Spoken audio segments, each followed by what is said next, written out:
I guess I did. Yep. All right. Yes, sir. Look at that.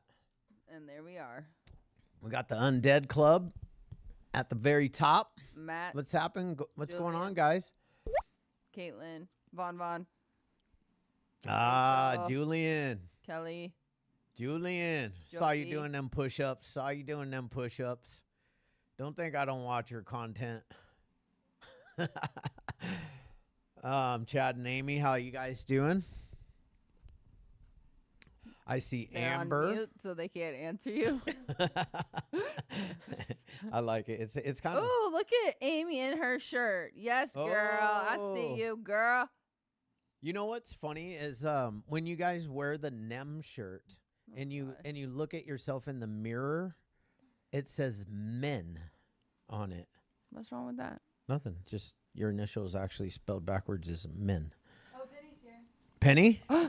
Penny? Mom? She's joining. Like Hi, Mom. my mom is on. Hi, Guys, Miss Penny. you guys are gonna have to keep it cool because boss lady Penny is on the Zoom. So take your own advice. There's somebody on here named Chandy, and like it's kind of creeping me out a little bit because I just want to tell you my sister's name is Candy and my name is Chad, and that's like Brad Chandy. and Jolie, you know, like No, it's like so Wait. so like Chandy is me and my sister, like if we were one, and that's gross, right? Shut up now. Yep, exactly what I say. Terminate. Take your own advice. Anyways, Chandy, welcome to the Shandy is candy. show. Rachel, how are you doing? Chatty Chad. River, I see you. Matt, Chatty Chad. See? Exactly. Thank you, Matt. Chatty Natty's exited the building. We got Chatty Chad up in here. Yeah. Oh, there's Christy. Hey, Christy, how are you? Hey, Christy. Go to the. Tim C, I see you. Oh, there's Jesse. What's going on, my man? Does Jesse have a shirt on? Nope. He is naked as always.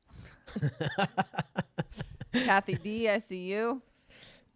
I see AP Allen Castillo. What does the AP stand for? Always Prepared. always prepared.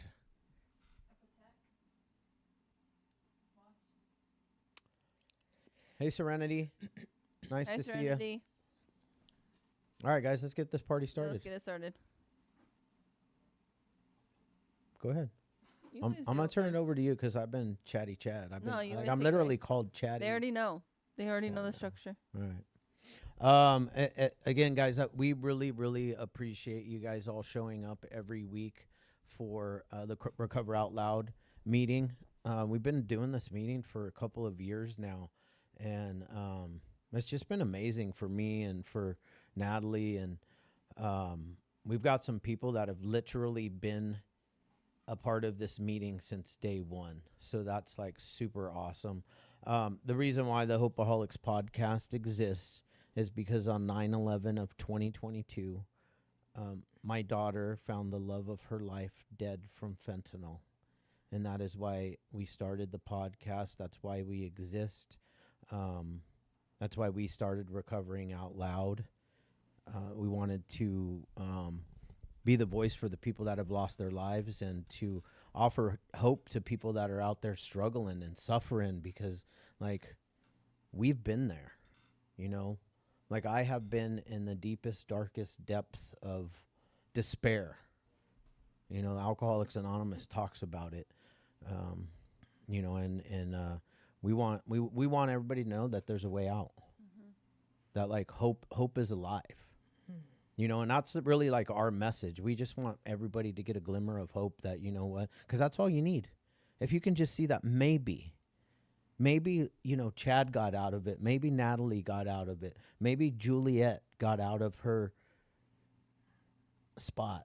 And the hardest thing in that darkest spot is you feel like you're alone and that nobody else has been there. And we have. And you know, there is a way out. But it takes work. Constant. I mean, the way I see it is we get a daily reprieve. You know, and that's why I made a decision, because I'm a relapser. I'm the guy that has been, you know, I've gotten some time and I've gone back out, and you know, my last run, I was just like, fuck it. I was just going to take it and all the way to my grave. I didn't want to try anymore. And thank God that I was rescued by his angels in the form of what I say, the Orange County Sheriff's Department. Mm-hmm. You know, and they took me to the best detox center available, which is for me, the county jail. That's the best one for me. Not the best one for everybody, but it's the one that works for me. Anyways, you know, that's really it for me, but you have anything you want to add? Just piggybacking like always is just to offer support for, that's why I love this meeting, is because it's for everyone, not just the one that's, you know, an addict or an alcoholic. It's for the family members who either are dealing with somebody that has the disease or has lost someone to the disease as well. We all need some type of support, and also to just break the stigma. There ain't no shame in asking for help, and that we do this thing together. So I'm grateful for the meeting. I'm grateful for everybody that shows up every single week, and for Michael and Wendy for always bringing in amazing guests to share their experience, strength, and hope, because that's what it's all about. Yeah. Well, thank you. You're welcome. Did you want to introduce the guest? Her name is Juliet. I got it. I got it. Wendy hooked it up. Because clearly your host over here, we struggle. Ain't no shame in our game.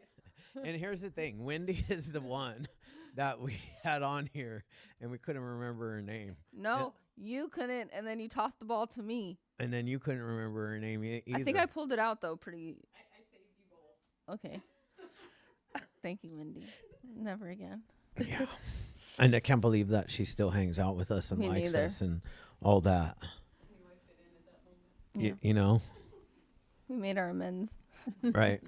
And if we are making fun of your name on here on the, like Chandy, it's all out of love, man. It's like purely out of love. That's just what we do around here. We like to have a little bit of fun, and but at the end of the day, recovery is real and recovery is serious. Mm-hmm. And the disease that we all have, it's cunning, baffling, powerful, and it wants us dead. Yep. So with no further ado, we have Juliet. You were just gonna mess up her name right now. You were saying something else. Oh, I was. Yeah, I saw. I was gonna say Miss, but I didn't think that was like appropriate because Oh. Yeah. She has her Romeo. Yeah, she has a Romeo, so she might be a Mrs. Juliet. There you go. All right. It's yours. Okay. You got Take it away. 20 minutes. All right. Mrs. Juliet. Yeah. There you go. Hello. My name is Juliet, and I definitely am an alcoholic. And I just want to thank you guys. Thank you so much for doing this. I've never done anything like this before. What an amazing place to bring in a community of people to experience recovery. I know that for myself, recovery's everything for me. It's everything. Every single part of my DNA now screams recovery. I need recovery. I need recovery. My family needs recovery. And we've all been honored and privileged to be able to be touched by recovery. And my sobriety date is August 8th of 2003. Mm. It's a very important date for me, because that's the day that I took my last drink. Didn't have any clue that I was going to do that. By the time that date came, I had 3 little boys. They were 5, 6, and 12. And I was sick. I was just really spiritually, mentally, emotionally, physically sick with this disease. And I had no clue I had a disease. But I was, much like Chad just shared right now, my angels, the Temple City Sheriff Department, would arrest me over and over and over. And I didn't go to rehab either. I went to Twin Towers in Los Angeles. And I needed it. I needed it so bad. I so needed it. And at the time, I wouldn't have been saying that, but I so needed it. And, and I prayed so many times, God, help me, with this addiction. God, help me. I couldn't stop. I had these 3 little boys that I was dragging through the mud with me, and I could not stop. And it's so very sad that not even the love of a child or the love for a child can stop this wicked disease. Like the big book talks about, no human power can relieve our alcoholism or our addiction, right? And it's so true that this power must come from a higher power. And that last night that I went to, that I went out that night, I was in this drug court program out of the Almani, Rio Hondo drug court. I was already in a drug court program because I was full-blown meth addict, and so they gave me this program, and they told me I couldn't drink. But in that, at that time, I didn't think I was an alcoholic because I wasn't like the rest of you, with a brown paper bag, pushing a cart under the bridge. Like I didn't, that wasn't me. Yes, I was, neglecting my children, but I didn't do that. Instead, I was on the river of denial, right? That's the river of denial right there. I was on denial, and the sick thing about denial is that you're so blinded. You can't even see the truth, and I couldn't see the truth. And so I was in drug court, and my sister pissed me off that day, and I was not only on the river of denial, you guys, I was also on the blame train, right? Her fault, their fault, his fault for the reason why I'm in the condition I'm in, right? I was on the blame train, living in the river of denial. And this day, I'll never forget it because it was the day I had my last drink. And I'm not an alcoholic. I'm a drug addict, but I'm not an alcoholic was my mindset at the time. And my sister pissed me off, so I called my drinking buddy, because in the program we talk about that we have to let go of everything, change our new playgrounds, new people, places, and things. I hadn't done that. And I really wasn't sober at this time, you guys, because remember, even though I was already in drug court, going to meetings, got a sponsor even, I was not an alcoholic, so I was still drinking. So this day, my sister pissed me off. I called my sponsor, and she said, well, why don't you come and meet me at a meeting, because I'm going to give somebody a cake. Okay. Then I called my drinking buddy, who I hadn't let go of yet. Why don't you meet me at Camacho's in the City of Industry? So I had choices, the big book of Alcoholics Anonymous tells us that we have to have a mental defense against that first drink. And that mental defense must come from a power greater than ourselves. Well, at that time, I didn't have that. So where did I go? Camacho's. But, interesting thing is that all the way over there was this voice saying, I'll just have iced tea. I'll just have iced tea. Because I knew, they told me in drug court, if you can't get another case while you're doing this program, you will go back to jail. So I'm like, I'll just have iced tea. I'll just have iced tea. As soon as I sat down with my friend and her boss, the bartender came to the table and he said, what will it be? And I said, and this is my one drink, a double gin and tonic. Make sure it's Bombay Sapphire with tonic and a Corona back. And that's one drink for me. And, that's how it went that whole night. And I'm not an alcoholic, right? When I got on the street that night, because I'm, I drive, I drink and drive because I'm on the river of denial, and it's everybody else's fault anyways. And as soon as I started driving, you guys, I wasn't even a couple of blocks, and there were those lights in my rearview mirror, and I was like, dang, what am I going to do? But, I always think I'm a, quick thinker, and I'm going to outsmart the cops, and I'm going to outsmart him and my parents and, everybody. So he brings me out of the car. I do the field sobriety test, and I think I passed with flying colors. And then he says, okay, now I want you to breathe into the breathalyzer. And I came down with a case of asthma. And I don't have asthma, you guys, but I was not going to breathe into that breathalyzer. And so he said, okay. He put the handcuffs on me one more time, took me to the City of Industry, and then they got another bus and shipped me off to Twin Towers because they have the proper medical facility to treat you with in case you come down with an asthma attack. I'm like, so if I would have stayed in the holding cell, they would have let me out in a couple hours. I ended up staying, for the night. And I was sick and twisted and, calling collect like we do. I don't know. I called collect to him and blamed him and told him it's all his fault. What happened was, fast forward to, and now I got a case in the drug court program. And they told me if you catch another a case, you're going to go back to jail. So I have to go in front of the judge. And he says, put her in. And, remember I told you guys I have 3 little boys. And I didn't think this was going to happen. I really thought I was going to get out of it somehow, some way. And they're going to put me in this program called Impact in Twin Towers, where you can't have any contact with the outside. And I was in general population. And, my dad was my great enabler. He was there for me for everything. He loved me. And I called my dad and I said, Dad, and this was before I got into that program, you have to do this. And I'm still trying to call the shots, do this, do that, take care of this, make sure that. And he said, you know what, Julie, just do what you got to do in there. And he hung up on me. And he never did that before. That was the best thing my dad ever did for me. The best thing he could have ever done for me. And I'm sure it hurt him like hell to do that, But I'm so grateful today that he did, because something inside of me broke. Something broke, and they shipped me off up into that impact program. Now I can't call anyone. I can't write letters, no visitors, nothing. It's a strict recovery program in jail. So it was hardcore stuff, you guys, and I was in so much pain in there, and I was taught in this room that don't ever forget the pain that brought you here, because that's the pain that's going to keep you here. I never want to forget where I come from, ever. And what happened to me in there was, I was in so much pain because my dad had, basically pulled the plug on me. He was always my ace in the hole. And I had to live with the fact that my boys were out there and I had no control. I didn't know what was happening, who was taking care of them, nothing like that. And I was in so much pain. The pain was so excruciating, this inward pain.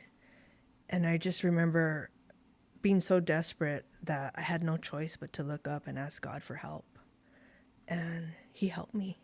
He really did. He came to me in a mighty and powerful way, you guys. And this is just my story, but he came to me in visions in there, and I had a spiritual awakening.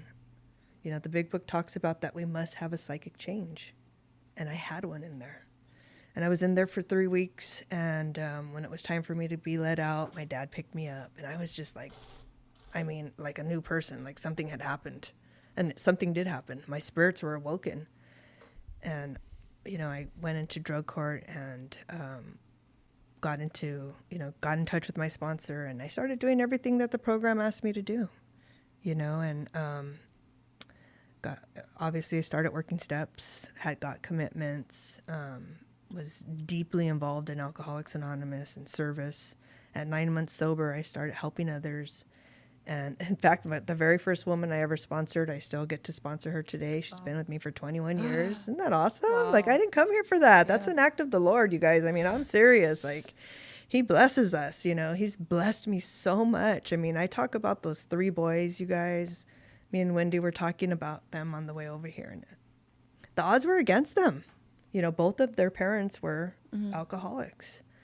And they're doing so amazing. My youngest son is about to become a teacher. He's getting his master's degree. The middle one's becoming a lineman, The other one is a jiu-jitsu, black belt in jiu-jitsu, and he teaches it. And he also, is a musician. And they're just doing so wonderful. I now have a 10-year-old daughter that's my sober baby. My parents, have both of them have passed, but because of the program of Alcoholics Anonymous, I've been given the honor and the privilege to work the steps and do that 9th step, and the 9th step is all about making amends to the people that we've harmed. And I've been able to make amends to them before they passed, and my dad passed when I was 7 years sober, and my mom passed when I was 14 years sober. And that pain is excruciating, man. It's real close to that pain I felt when I was in jail. It's hard, for me to lose a parent, to lose somebody that was like my biggest cheerleader from both of them, It was hard, but guess what? I didn't have to drink. And I didn't have to use, because this community of recovery that we have people show up, man. They show up. They showed up for me. They showed up for me. They showed up for my family, my siblings, my kids. They were there filling up. People of Alcoholics Anonymous filled up my parents' home. When my dad passed away, they cooked the food. They just showed up for us in multitudes. Like, it was just amazing. Recovery's amazing. It's absolutely amazing. I don't have to live that way anymore. There's a life beyond. I'm living today a life beyond my wildest drunken dreams. I would have never imagined. I always thought that to fill that hole that I had in my soul, it was something on the outside. It was him. If I only was with him, if I only could have that car, if I could only have that job, if my kids would only act this way, then I'd be okay. That's all lies. That's all lies. The truth of the matter is the only thing that can fill this hole is God. And these 12 steps that I've been able to work have given me the ability to clear away the wreckage of my past. And I don't look at my past today as anything other than gold. I believe it's gold because I get to gain another woman's confidence in helping her change her life for the better, right? And to meet God and experience her own relationship with him. And I don't know, I've been able to remarry in recovery and have my daughter now. That she is my commitment today. She really is, man. That little girl, if it wasn't for sobriety, I mean, how sad, it would be. But she doesn't know her mom drunk, loaded, not showing up, none of that, And here in Alcoholics Anonymous, yeah, of course, my parents did their best that they did.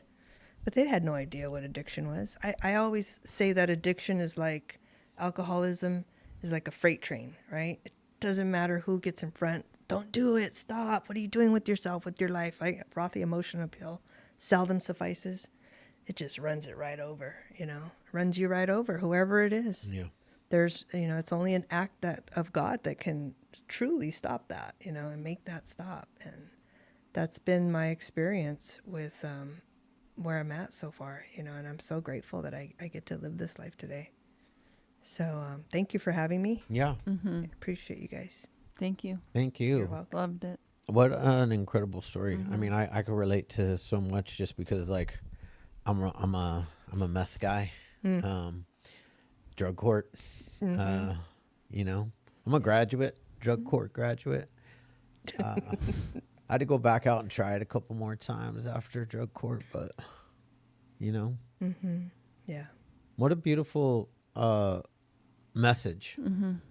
And the one thing I love about hearing people's story is when you can just really tell the inner peace that you have inside, and that's like the whole thing that that's all I'd ever been searching for. Mm-hmm. Yes. And you said it perfectly, like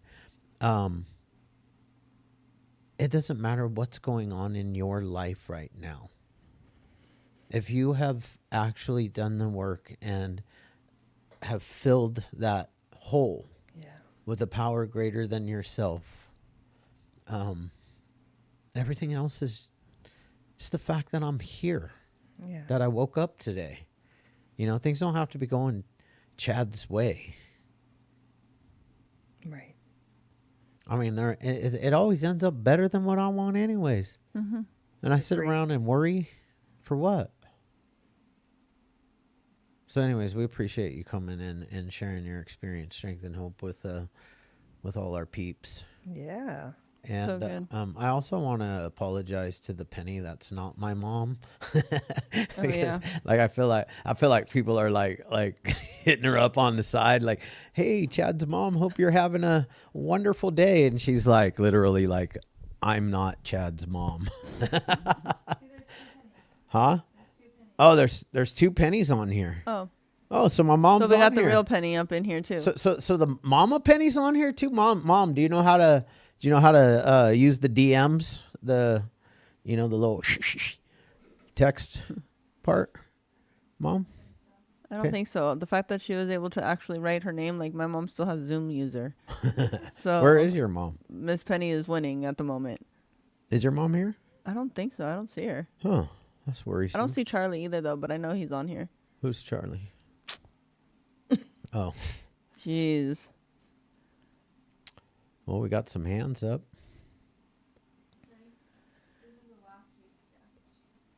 Yes, Cass. Cass. What's up, everyone? Cass Alcoholic. Yes, Cass. Julie, it's so nice to see you guys. Juliet, thank you so much for your share. There was so much that I was able to relate to. I am also a double gin and tonic with Bombay Sapphire girly. You know, there were just so many things that I was like, yep, as you were speaking, you know, and one of them is like, I always try to fill this God-shaped hole with everything else but God, right? And I didn't come to Alcoholics Anonymous to fill that God-shaped hole with God, right? Like, I had no idea that that's what was going to happen. But as I worked the steps, as I continued to show up, I started to establish that conscious contact with God.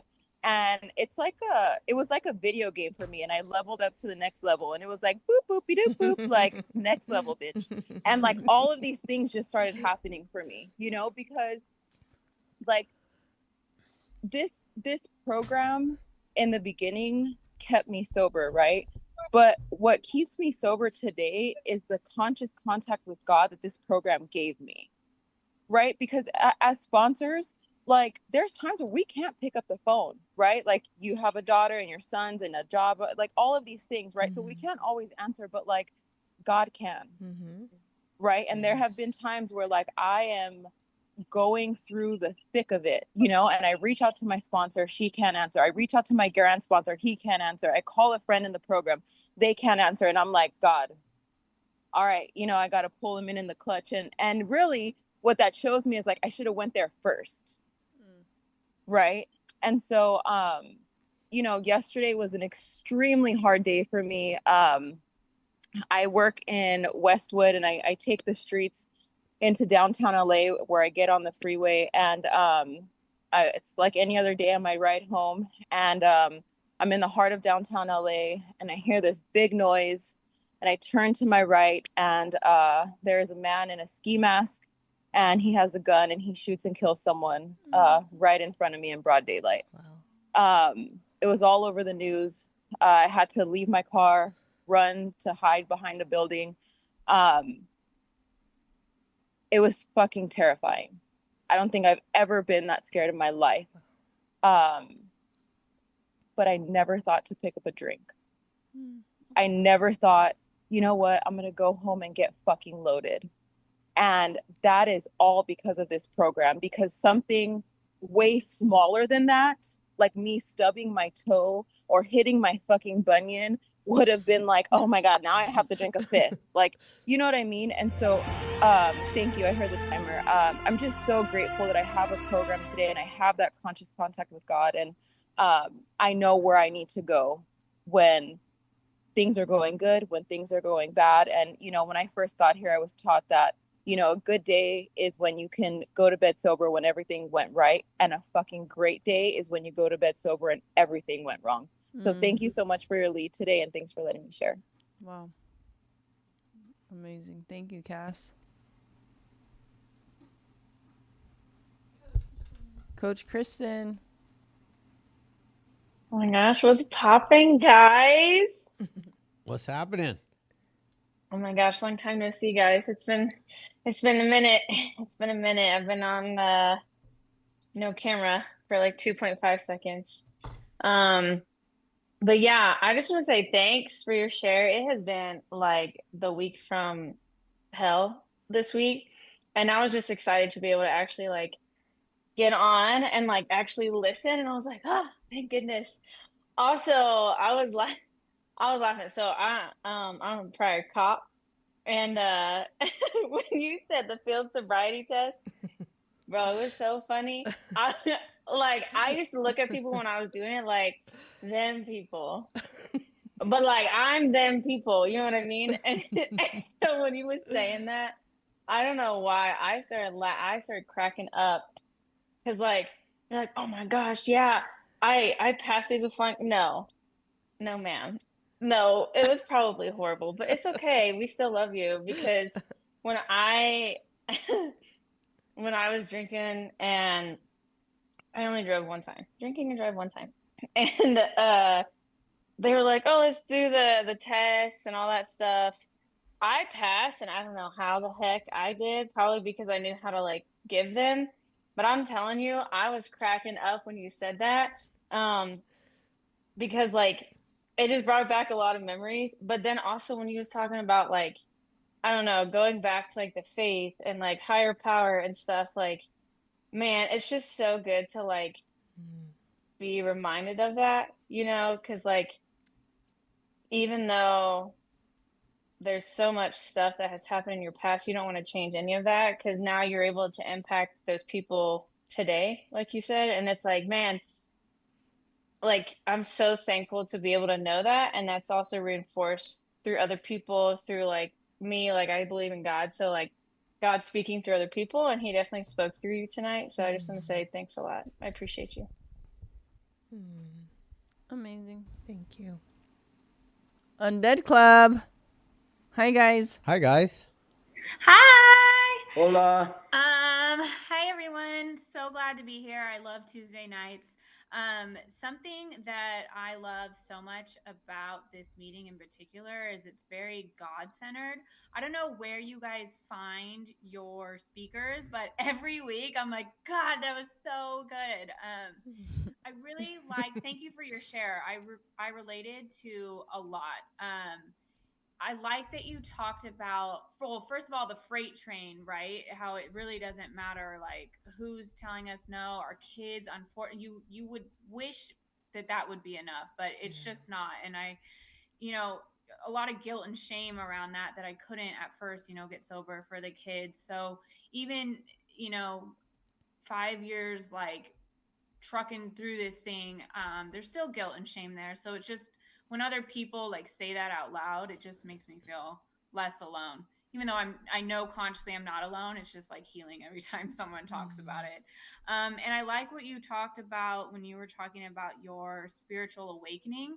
And I liked how you like really went in there and they're like vision, like it was like a real thing. And so I had that, and it wasn't until I had an experience like that I could happily be sober. I was white knuckling, I was relapsing all the time. And I was miserable in sobriety, miserable. And, you know, but I knew I needed to keep chasing God. And so, it's a process. And, it started with me, like I got baptized, and then I started, going to him for things. And it wasn't until I really started implementing the tools and seeking him and going to him that it finally happened. And, I like to talk about that because power greater than ourselves is, and I couldn't understand that for the life of me. Like I always heard about it and I just thought it would never happen for me. But when it did, so now is the first time ever that I've been sober and not wanted to use. Because even when I was sober, even if I'd get like a good amount of time, it's like I was like begrudgingly sober.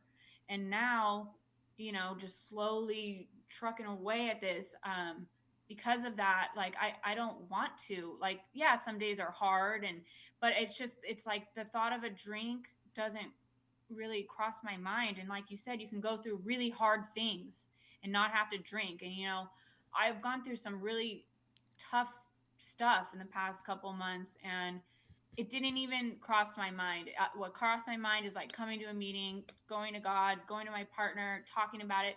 And that is like a miracle, a miracle, a miracle, a miracle. And it's not because of me, it's because God, I sought him and he answered. So thank you for talking about that. It's everything.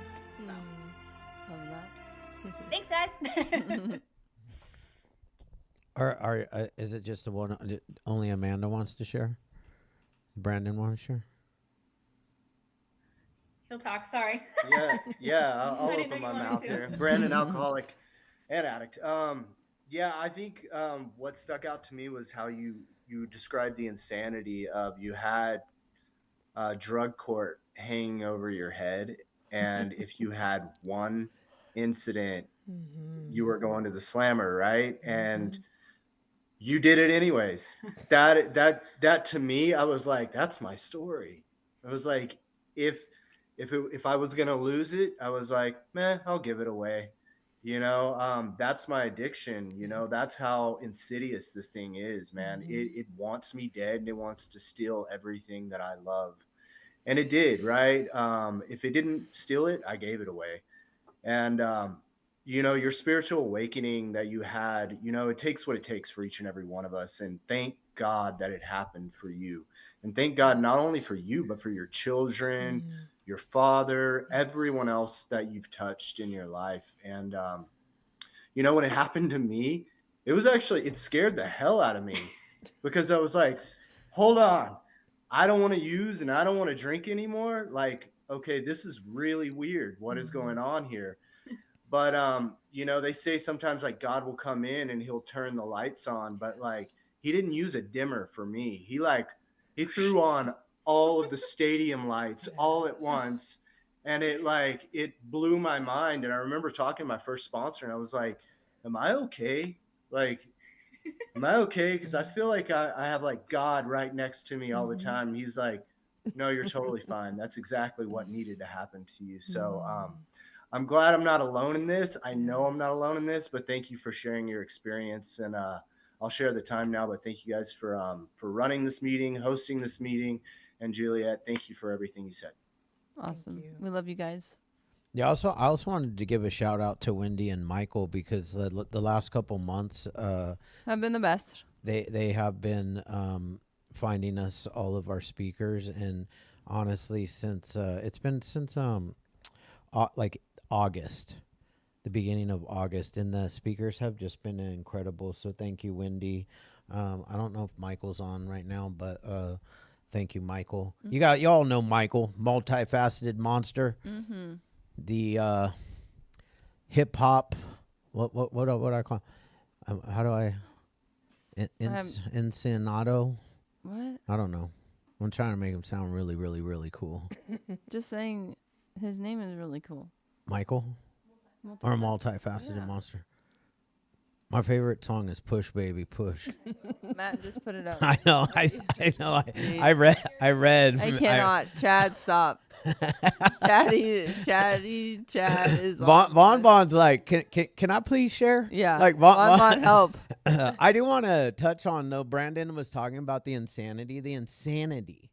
Like, we truly, though, like, they say the definition of insanity is doing the same thing over and over again and expecting a different result. But like, we actually know what the result's going to be. Mm-hmm. Like we know when we leave to go to the bar, at least I do, that like, I'm going to probably end up in handcuffs, but I go and do it anyway. That to me is like the ultimate insanity of this disease, knowing the results, but making that choice to do it anyways. And then I wanted to touch on one last thing, because, before I shut up and let everybody share, there is something, man, that I really want everybody to know, is that, like, there's a few of us on this specific Zoom meeting right now that have lost loved ones to this disease. And why do some of us get it and some of us don't? I don't know. I don't know why that, like, why God brought his angels down to rescue me, but not my son-in-law, right? But I do want to tell you guys this, because it's really important to me that, like, Justin gave up his seat so that somebody else can have it. Yes. So don't give up your seat, you guys. And I will tell you, Justin was such a good, young, loving human being, that if he knew what was going on, if he knew what would have happened with this movement, with this podcast, and all the lives that are being saved, he would have given up his life. So I hope that y'all will, like, really take this shit serious, the recovery part, and if you're having a bad day, like, reach out. You don't have to get loaded, even if you want to. All right, Vaughn. Well said, Chad boy. Well said. What's up, guys? My name is Vaughn. I'm a very grateful recovering addict and alcoholic, and overall garbage disposal. I put anything in me that I shouldn't. Juliet, that was absolutely incredible. Thank you so much for your testimony and your share. That you're proof. You are proof of God's true power. We all are. We are all the miracle. Every saint has a past and every sinner has a future. I believe in that. I don't believe that you can slide too far down the hill to climb back up it, but you need God and you need this program. We will intuitively know how to handle things which used to baffle us. And that's with God in this program. I had the same exact situations in life today that I used to get loaded over. I used to blame everyone. I loved what you said, the river of denial to the blame train. And it wasn't my fault. Are you kidding me? I did everything perfect. You didn't do this, which I couldn't do my part because you messed up. It was always someone else's fault, but most importantly, it was God's. I had such a profound hatred and resentment for God without even knowing God. And it was just absolutely incredible that when I had my spiritual awakening, I still can't explain it, but I feel it. And I know that it happened because I just am completely different. I want to just let everything go, and I go to God for every single thing. And that keeps me sound, and it keeps me checked, and it keeps me in balance, and it keeps me from getting loaded. Life gets lifey. We have to accept it on its terms. And through God in this program and the amazing support of each and every one of you, I can do it. We all can. I'm so grateful to have this meeting. I'm so grateful to have this family. You guys really are family to me. I love each and every single one of you. Thank you for everything that you do, every affirmation, positive word, meme, just hearing the positives in your life. It's so inspiring, so motivational, and it keeps me going. It really does. So thank you for allowing me to participate in my own recovery. I love y'all. We love you, Von Von. Crystal G. Mama G. Hi guys, I'm Crystal, and I'm an alcoholic, and I love my freaking forever nickname, Mama G, and Alcoholics Anonymous. I got that in this program, due to this program, and I had to get my hand up because first of all, your story of experience, strength, and hope was amazing. So thank you for sharing that. I got teary-eyed. But I have a sobriety date of 10/13/2023, which means, God, in a few days, holy crap. I get a couple years back. And I say back because this is my third time getting 2 years. And I have a 7-year-old and a 3-year-old. So that tells you something, right? And you shared in your story that, kids, they, God, I never thought I would be a mom that drank and drove with a child or drank and parked with a child. But I am, that's me. But this time around, God is what is different. And I heard that God, I heard also, in this meeting, and I've heard a lot in AA, that God shows up through people. And I think that's why I started logging onto this meeting, is because I've listened to your guys' podcast for a while now. And so is my husband, and he's a normie, and he listens to you guys. So I believe he listens to you guys because he has an alcoholic wife who struggles,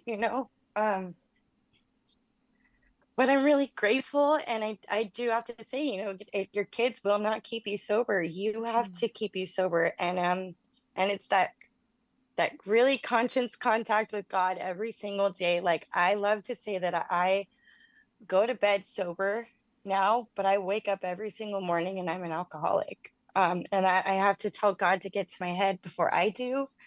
And the God help me is probably one of my favorite, really quick prayers that you can do and get away with, because I really feel it actually relieves a lot off my chest. And I was actually sitting here reading the big book, and I'm finding more quotes that I like, because I'm I'm a big book thumper now, and I'm a sponsor now, and those are things I didn't do those other 2 years.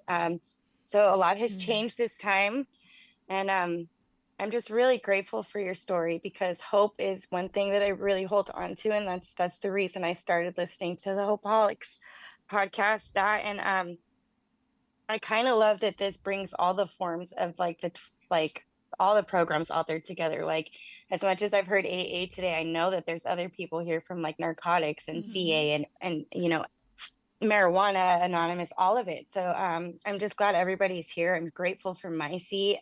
Chad, your story really touched me, because my cousin is in Fullerton, and I will finish with this. But my cousin is running around in Fullerton right now, and I know she's doing fentanyl, and she's someone I constantly pray for. So I will continue to hold her seat here for her until she can find us. So thank you for letting me share, and thank you so much for holding this space. I can't wait to dance it out later. I love it, Mama G. Desiree. Hi. This is my first time speaking here. I've been on. Been in the meeting off and on for the last couple of years, and I love this meeting. The speaker tonight was amazing. I related a lot. I went through impact myself, but in residential in Pasadena.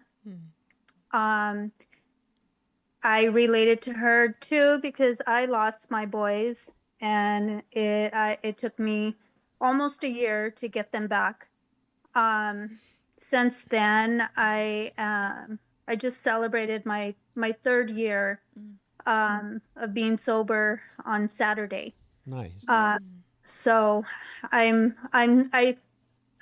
speaking with my sponsor recently. She said I'm still a baby. So I guess I'm a toddler. But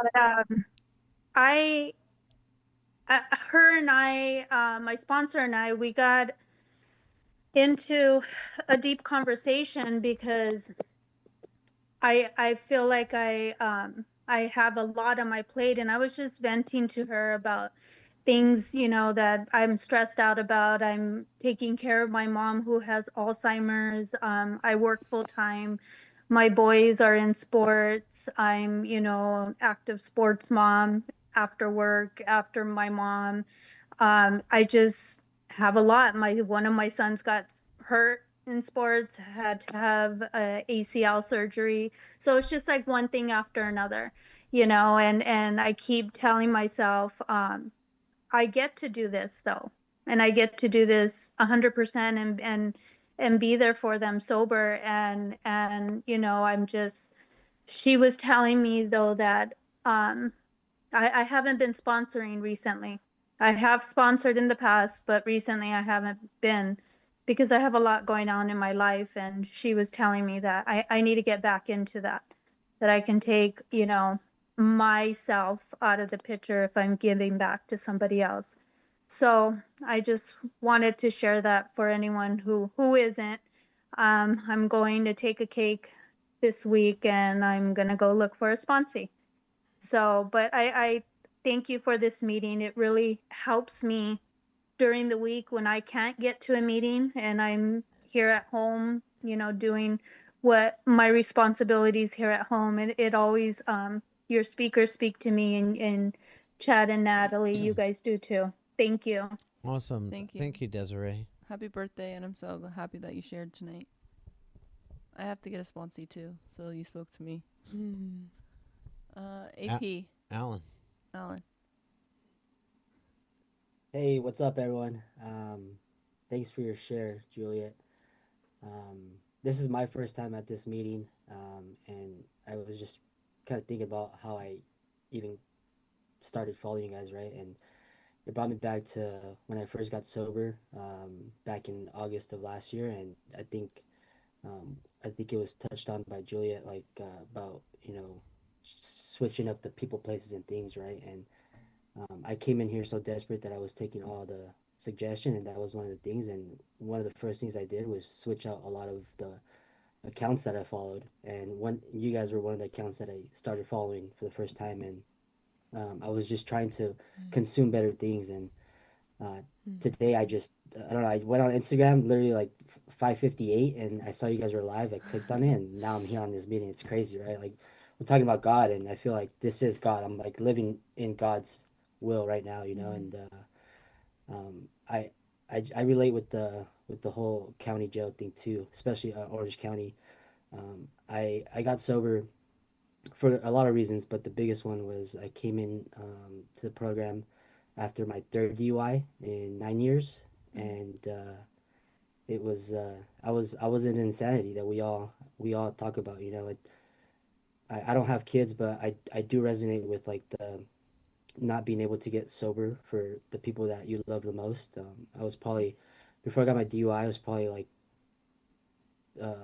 5 interventions deep with my family, and this time they were like, you know what, you can't come around, no more family parties, no more get-togethers, can't be around the nephews and nieces, and they were trying to understand why I was doing what I was doing, and I literally had no explanation.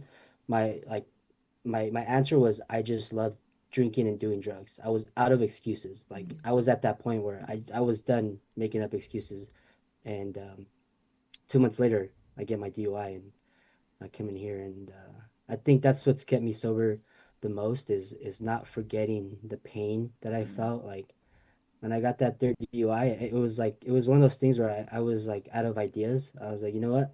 I finally give up. You win, drugs and alcohol. Like you win, take it. You know, like I was defeated, and I the like crazy how God was working in my life already. I had a roommate for about like 8 9 months that was in the program, and you know I didn't know him prior to him becoming my roommate, and I wasn't sober then when he moved in, but then when I got sober, I just I knew where to go, you know, and I kind of grabbed onto his shoulder, and um, the biggest blessing in disguise this program has given me is finding a true connection with a higher power, and knowing that like I'm not alone. I have you guys, and I have God, you know, and I have you guys and I have God. I think I could make it for the rest of the night. So thank you. Thanks, Alan. Appreciate you, man. Thanks, Alan. I'm so glad you're here. Hey, Kelly. Hi, Kelly. Hey guys, how y'all doing tonight? Good. Sweet. Thank you, Juliet, for sharing. I remember your name. Hey, Kristen. Your share was really powerful. Like you, I too got saved, but by the state troopers. They pulled me over, said I was acting suspicious. I have PTSD, and I'm a alcoholic. I have mental issues and traumas and stuff like that. You know, been through it. But got sober 6 months and 10 days now. Amazing. So we're working the program by the grace of God. Went to a VA facility, got sober in there. I actually joined this group for like an assignment that I had to do, and I've been coming here ever since. So you know, it was, and then shortly after this, I started going to church, reading the Bible every day, and kind of just never stopped. So I'm in love with the person that I am now and the person that I'm becoming. And my niece now, my newborn niece, she's a year old. So hopefully she'll never have to see me high on coke or marijuana or drunk or anything like that, you know. So I pray by the grace of God that I could keep up the work that I'm doing and, you know, just stay sober. I had a bad day yesterday with the VA doing like a compensation and pension exam for PTSD and stuff, but hit the weights a little bit more than usual and prayed about it, and downloaded a couple more extra Bible apps to get through the day, but didn't pick up any substances. So I think I did all right, but I see we got some more hands up that keep popping up, so I'll give some other people time to share. Thank you guys for letting me share. Thanks, And I'm trying to find like a another recovery group like near me, but so far I haven't really found nothing. I went to the Celebrate Recovery on Sunday, and I went last Sunday too. I'm kind of like approaching it like dating, like 3 rules, you know, three dates type things. So we'll see how it goes.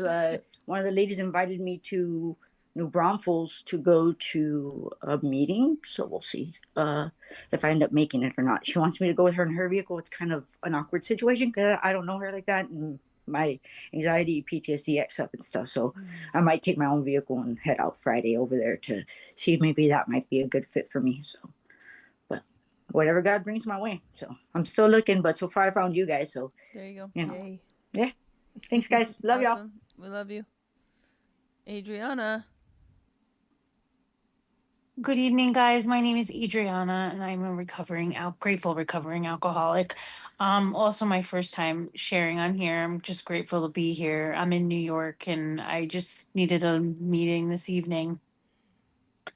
Juliet, your share was really powerful. Thank you so much. You know, this program and God are the only reasons that I have almost 10 months of sobriety in my entire adult life. I mean, that's the only answer.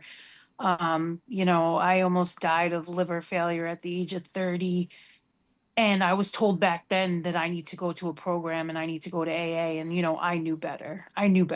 And I struggled really hard for the last 9 years trying to stay away from a drink and a drug. And I just couldn't.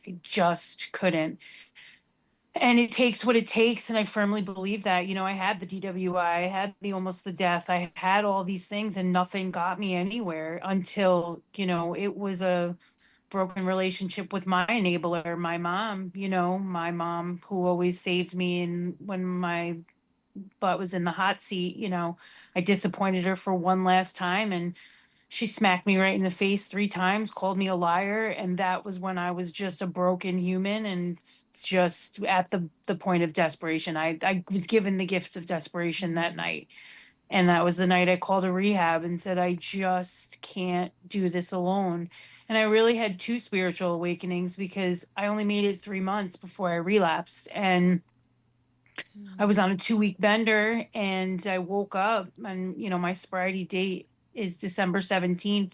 I went to bed on December 16th being like, I'm going to wake up tomorrow and I'm done with my bender. And I couldn't do it alone. And I took myself back to detox. And it's the same. I share that date with my cousin who committed suicide. And I firmly believe that that was him telling me, you need to go get the rest of this help now so that you can get better, you know? And you're getting there, but you're not there. And great Alcoholics Anonymous has saved my life.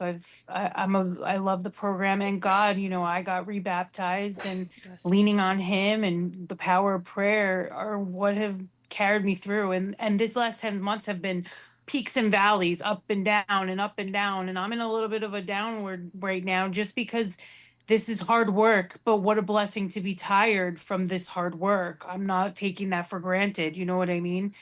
I'd rather be tired from this any day. So it's just, you know, I'm grateful for this program. I'm grateful for these meetings. I'm grateful for Hopeaholics. It's just a lot of stuff. I had a lot of gratitude. I'll be tired all day from this. So thank you for letting me share, and thank you for letting me be in on this meeting. Thank you.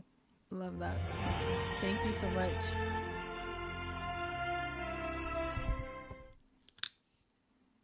I see you, Donna. I see Kashmir. Where? Oh, there. I'm used to seeing the bunny. She was the bunny for a second. Oh. Yeah.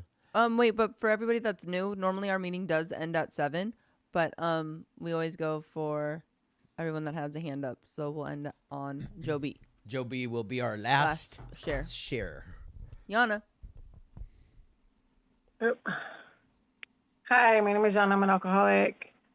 Hi, Juliet.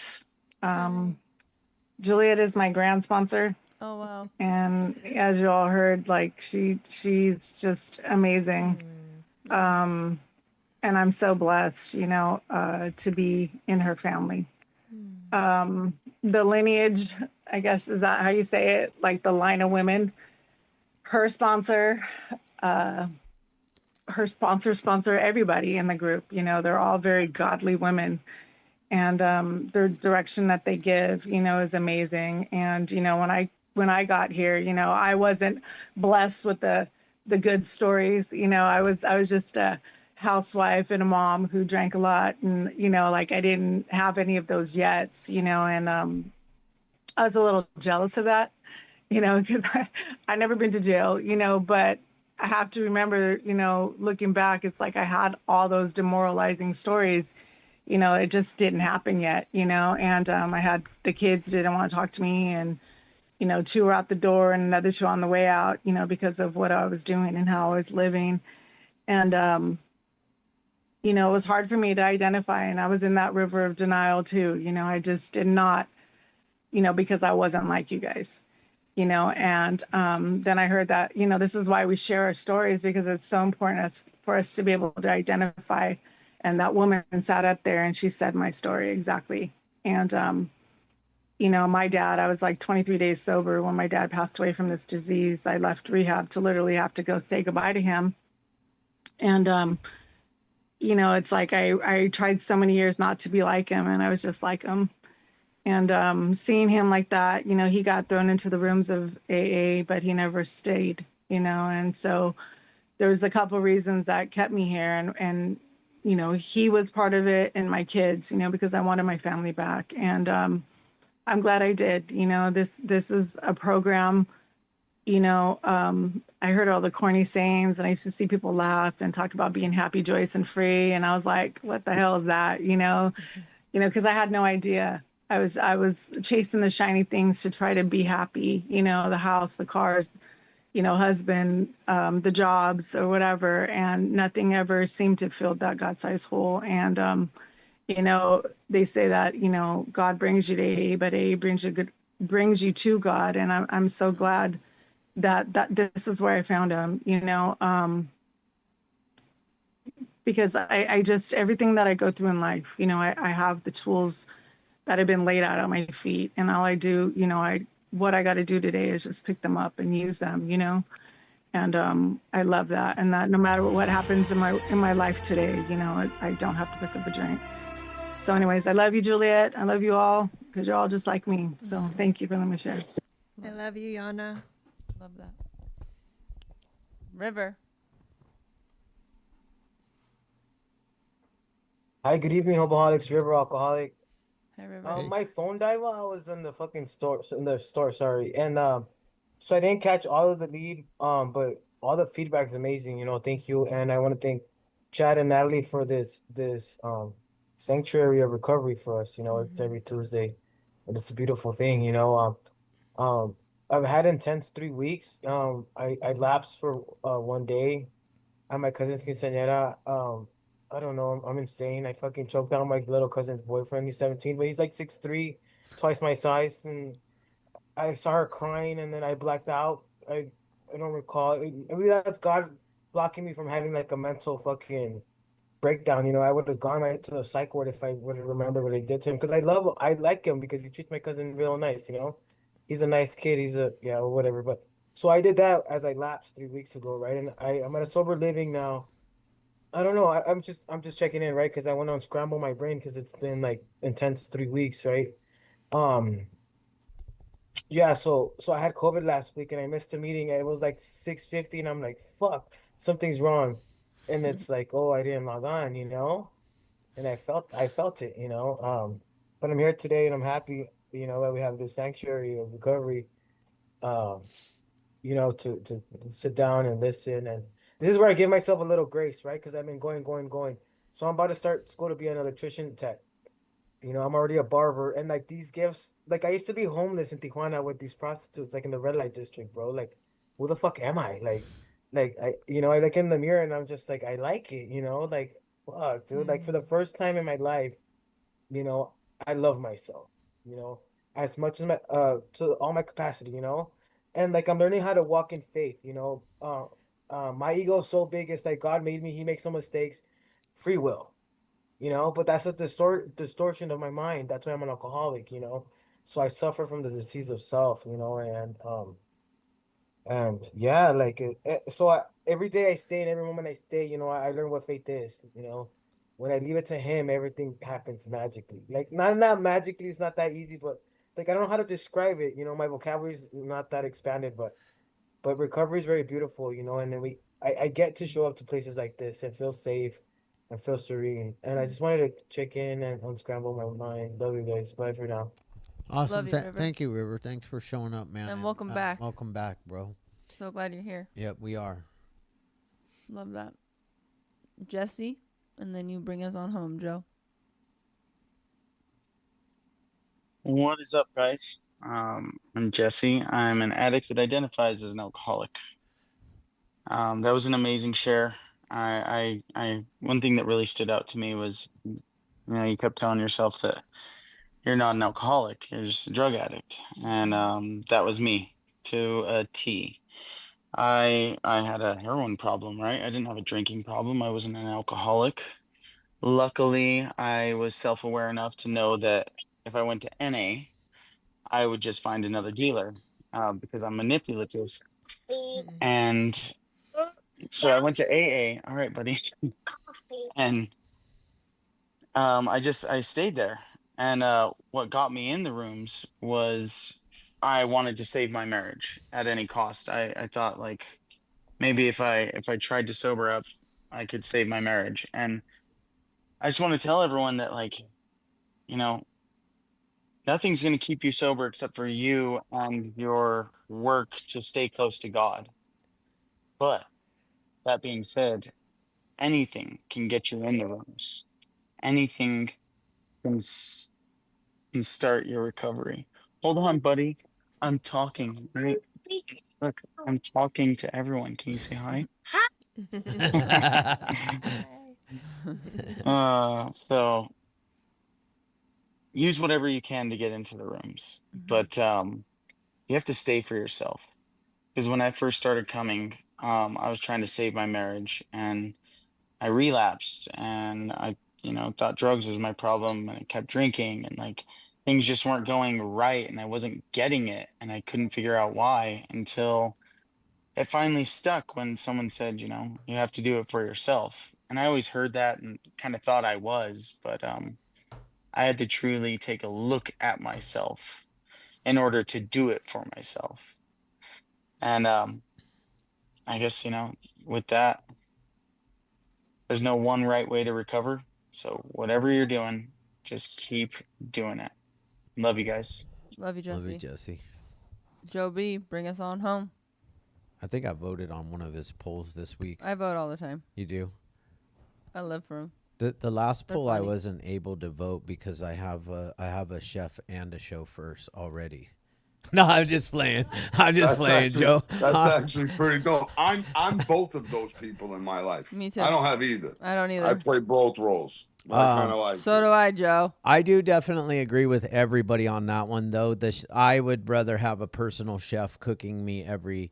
Hell yeah, me too. I could drive. both. I can drive. I don't mind driving. I don't mind getting. I love drive. I won't sit in the passenger seat. I can't do it. Yeah, I have to drive, otherwise I'm not going. But definitely, honestly. You have it, so we can't comment though, and I wanted to say. You can't story reply, but you can comment Yeah, you on can the comment. story. Yeah. But what I was gonna, what I was gonna gonna put, to people. what I was gonna put, Joe, I didn't want everybody to see. I wanted. Well, I want to hear this. Let me hear this. No, I was just.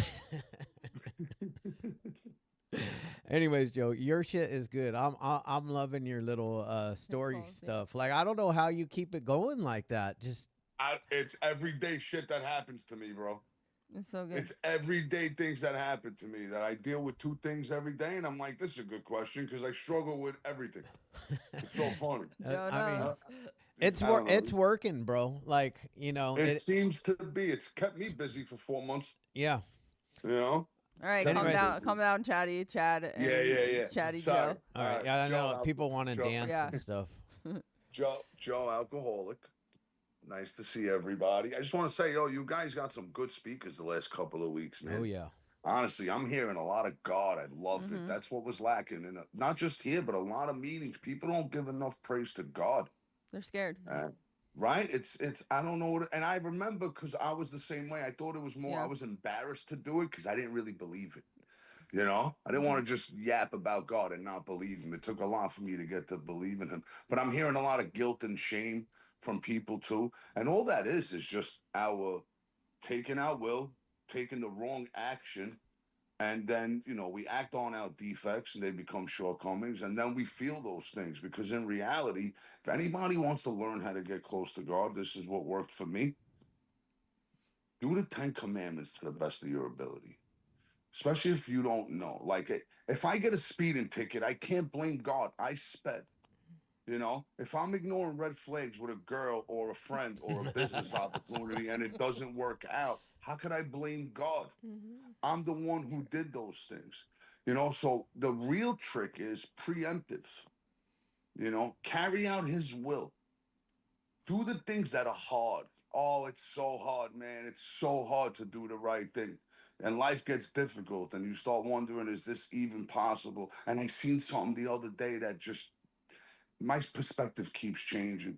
It said when God wanted to make David king, he didn't give him a crown. He gave him Goliath. So embrace the difficulties, embrace it, because at some point, anything comes your way, you're going to be able to handle it. People had those spiritual awakenings. I never had those big ones, but I have at least one every day. Every little one every day, because I'm handling things the way he wants me to handle things, as opposed to the way I used to handle things, and the outcome is completely different. That's how he works in my life. To me, God is love, and love is action. That's all it is. So I got to simplify everything. Otherwise, I lose it. And I think that's it. Oh, wait. Mama Penny and Mama Nem. Mama Marie? Mama Nem is cool. Mama Marie sounds better. And then the Italian Stallion. There you go. If the three of you are on here, I need to apologize last week. I Oh, cursed Joe. way too much. No, but I have to, because Okay, if I my get mom it. heard Yeah, me I get cursing, it. I get it. then she would get pissed at me. I shouldn't curse in front of my friends' parents like that. So I apologize. I'm going to try to do That's better. been weighing on you, huh, Joe, all week. It was. I even set an alarm. Oh, Remember to do my it. I swear. Because it bothered me. It bothered me as soon as I got off last week. Yeah. You know? I was like, bro, you're texting me at like 9:30 at here. He texted I was me like, too. I was this like, my dad 12:30 my time. I was like, couldn't this sleep. dude going to sleep yet? My dad's I just felt happy he bad, was bro. called the Italian Stallion by someone other than me. We love you, Joe. That's all. I love you guys too. You hear that, Mama? You hear that, Mama Penny? Mm-hmm. Joe is apologizing for his Potty mouth. potty mouth. Yes, my But disgusting you have to think. truck driving mouth. Yeah. Our parents have to listen to us, and Lord I knows don't. we I need to don't clean it up. I don't cuss. What? I don't. Emily did I a do. tally. You do it way more than I do. Lie to them, Chad. God. Yeah, exactly. Thank you, Joe. You already know. Now it's his time to lie right Actually, here. Kelly put it up in there. Like, where's the soap? Like, my mom used to do that. She would, like, if I said a bad word, soap or pepper on the tongue. I don't think it worked. I also too. I think Julian dyed his hair, unless it's the lighting or something. I have no idea what's going on, but I saw his head red. I So saw I'm that not- red too, and I was Okay. thinking, is this dude got like some what's his name from the Bulls going on? Oh damn, he did do Huh? what? He did dye his hair. Like, Oh yeah, it is. See, what's your boy's name? It's green. You saw him at WrestleMania recently, huh? Oh, it's Dennis Ray- Rodman. What's up, Dennis? Oh, Matt just put Julian Rodman. That's amazing. It's past Julian and Matt's bedtime. Everybody so on we the gotta, West Coast, East we Coast. gotta let them go. Let 'em. I do want to tell you that 50 people tonight have stayed all the way up until the miracle has happened, because we are about to witness a miracle. We are the only The lie. We are the only recovery Zoom meeting in all of the entire universe that dances out. And 50 of you, I need all 50 of you to turn your cameras on right now. His lie is getting larger, guys. Ru- the universe. Right now, guys. Turn your cameras on. Cameras. What's a camera? City cameras on. It's past my bedtime, That's too, right. guys. So, I'll be honest with you. Everybody's got their cameras on. Let's get them hands in the air.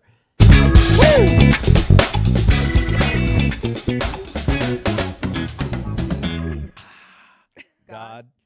Grant me the serenity to accept the things I cannot change, the courage to change the things I can, and the wisdom to know the difference. Amen. We love you guys. See you guys next week. Recording.